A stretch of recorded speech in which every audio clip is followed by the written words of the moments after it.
Hey everyone, welcome back to my channel target UP DElEd और BEd में आप सभी का स्वागत है। जैसा कि आप सभी को पता है कि आज 2 मई है। सब्जेक्ट आपका थर्ड जो चल रहा है, मैंने 2 सब्जेक्ट्स पे आपको ऑलरेडी क्लास अपलोड कर दी है।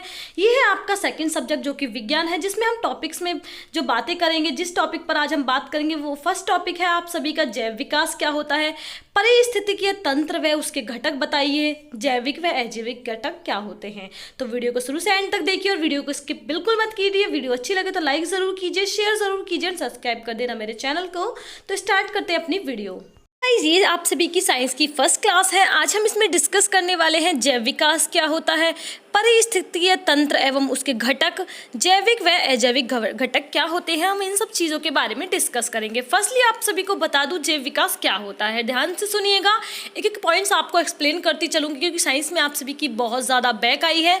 ये इशू आपको 4th सेमेस्टर में बिल्कुल भी नहीं होना चाहिए। वीडियो यूजफुल हो तो लाइक ज़रूर करना, शेयर करना बिल्कुल ना भूले और सब्सक्राइब भी ज़रूर कर दे। तो स्टार्ट करते हैं फर्स्टली जैव विकास। तो बात अगर करें कि जैव विकास शब्द का अर्थ ही क्या होता है, छिपी हुई वस्तुओं के बारे में समय समय पर हुए परिवर्तन को जानना ही जैव विकास का शाब्दिक अर्थ कहलाता है। अब थोड़ी सी डेफिनेशन के बारे में अगर बात करूं तो जीव विज्ञान की वह शाखा जिसमें जीव जंतुओं की उत्पत्ति, उनकी पीढ़ी में हुए क्रमिक परिवर्तनों का अध्ययन किया जाता है। यानी कि जीव जंतुओं में जो भी परिवर्तन होते हैं समय समय पर या फिर महीनों में या सालों में, हम उसी को जैव विकास कहते हैं। जैव विकास एक धीमी गति से होने वाला क्रमिक परिवर्तन है। यानी कि ये एक धीमी गति से होने वाला, जैसे मैंने आप सभी से भी बात करा कि महीने में भी हो सकता है, सालों में भी हो सकता है, ठीक है।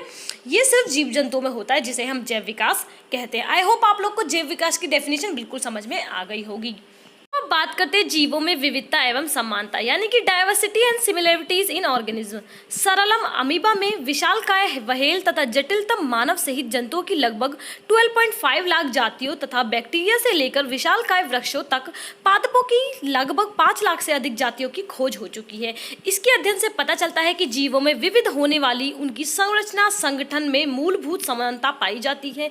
साथ ही इनकी जैव प्रक्रियाओं में भी समानता तथा निश्चित क्रम पाया जाता है, ठीक है। अब गाइस क्वेश्चन आ सकता है कि संरचनात्मक समानताएं बताइए।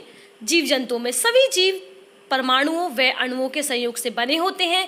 सभी जीव एक विशेष पदार्थ जीव द्रव्य या प्रोटोप्लाज्म के बने होते हैं। ये पॉइंट्स बहुत इंपॉर्टेंट, आप लोग स्क्रीनशॉट भी ले सकते हैं वीडियो को स्लो मोशन में करके। सभी जीवों का शरीर प्रोटोप्लाज्म की बनी कोशिका यानी कि सेल्स से बना होता है। कोशिका जीवों की संरचना एक इकाई होती है। जटिल जीवों में कोशिकाओं के समूह मिलकर ऊतक यानी कि टिश्यू, ऊतक तंत्र, अंग व अंग तंत्र बनाते हैं। समानता के आधार पर जीवों के समूह मिलकर जातियां बनाते हैं, यानी कि जातियों को इंग्लिश में बोलते हैं हम स्पेशीज। आप सभी को यहाँ तक कोई इशू बिल्कुल नहीं होगा। तो अब बात करते हैं नेक्स्ट पॉइंट, जैव प्रक्रियाओं में समानता यानी कि सिमिलैरिटीज इन लाइफ प्रोसेस। मूलभूत जैविक क्रियाएं बैक्टीरिया से लेकर मनुष्य तक सभी जीवों में समान रूप से होती हैं, जैसे कि ऊर्जा की प्राप्ति, शारीरिक क्रियाओं को पूर्ण करने हेतु ऊर्जा का उपयोग, अपने समान संतानों की उत्पत्ति। ये सारी चीजें जीव जंतुओं में सिमिलर होती हैं, ठीक है।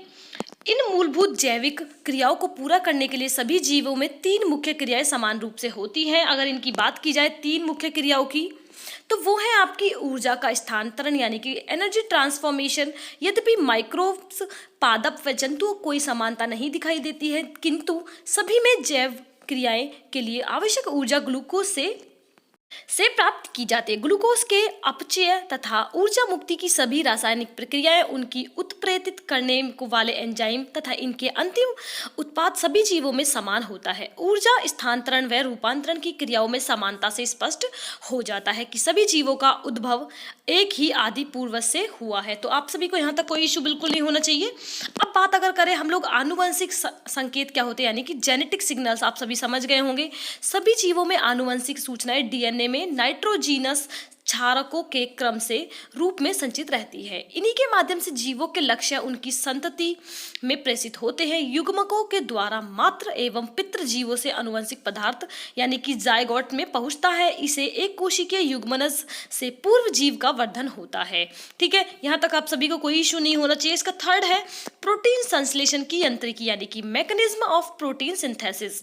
बैक्टीरिया से लेकर मनुष्य तक सभी जंतुओं व पादपों में प्रोटीन संश्लेषण की प्रक्रिया एक समान इंसान और सभी जीवों में होती है। आप लोग इसे पढ़ लीजिएगा।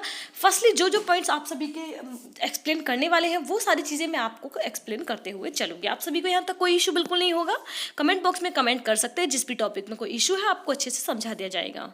ये है परिवर्तन के साथ अवतरण यानी कि डिसेंट विद मॉडिफिकेशन और चेंज। जैव विकास की मौलिक परिकल्पना है सजीवों की समष्टि यानी कि पॉपुलेशन अथवा उनके समूह के गुणों में होने वाली क्रमिक परिवर्तन को जैविक विकास कहते हैं। वास्तव में जैव विकास एक आबादी में परिवर्तनों के संकलन के फलस्वरूप बने आगामी जीवों की नई समष्टियों के विकास की प्रक्रिया है। इसी को रूपांतरण के साथ अवतरण भी कहते हैं। अब बात करते हैं जैव विकास के मोस्ट इंपॉर्टेंट टॉपिक्स की।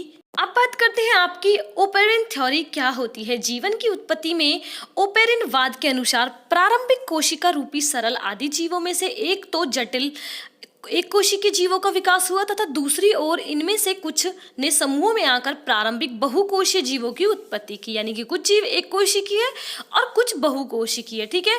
तो इन्हीं प्रारंभिक बहुकोशीय जीवों की कोशिकाओं के बीच धीरे धीरे श्रम विभाजन का विकास हुआ और ये अलग अलग कार्य करने लगी, ठीक है। इस श्रम विभाजन के फलस्वरूप इनमें कोशिका विभेदीकरण यानी कि सेल्फ डिफरेंशिएशन हुआ। इसी प्रकार धीरे धीरे शरीर के ओर अधिक सुचारू संगठन के कारण नई उन्नत श्रेणियों की जीव जातियों का विकास हुआ। इस प्रकार प्रारंभिक निम्न कोटि के सरल जीवों से समय के साथ क्रमिक परिवर्तन तथा अधिक विकास एवं जटिल जीवों की उत्पत्ति को ही जैव विकास कहते हैं। अब बात करते हैं नेक्स्ट जो हमारा आता है वो है आपका जैव विकास की परिकल्पना की विशेषताएं क्या है, यानी कि special features of evolution thoughts, यानी कि ये हमारे जैव विकास में क्यों रखा गया और इसकी स्पेशलिटीज क्या होती हैं। आजकल पाए जाने वाले जीव इस स्वरूप में नहीं बने अपितु करोड़ों वर्ष पूर्व इनके पूर्वज सरल संरचना वाले थे। कालांतर में इनकी सरल संरचना में परिवर्तन होते गए और धीरे धीरे अधिक से अधिक जटिल संरचना का विकास होता गया, ठीक है। बात अगर नेक्स्ट पॉइंट की करें, प्रकृति की वातावरणीय दशाएं सदैव बदलती रहती हैं। नेक्स्ट की अगर बात करें, जीवों में प्रकृति की बदलती हुई दशाओं के अनुकूल परिवर्तन होते रहते हैं। इन्हीं परिवर्तनों के फलस्वरूप नए जीव बनते हैं, ठीक है। यहाँ तक आप सभी को कोई इशू बिल्कुल नहीं होगा।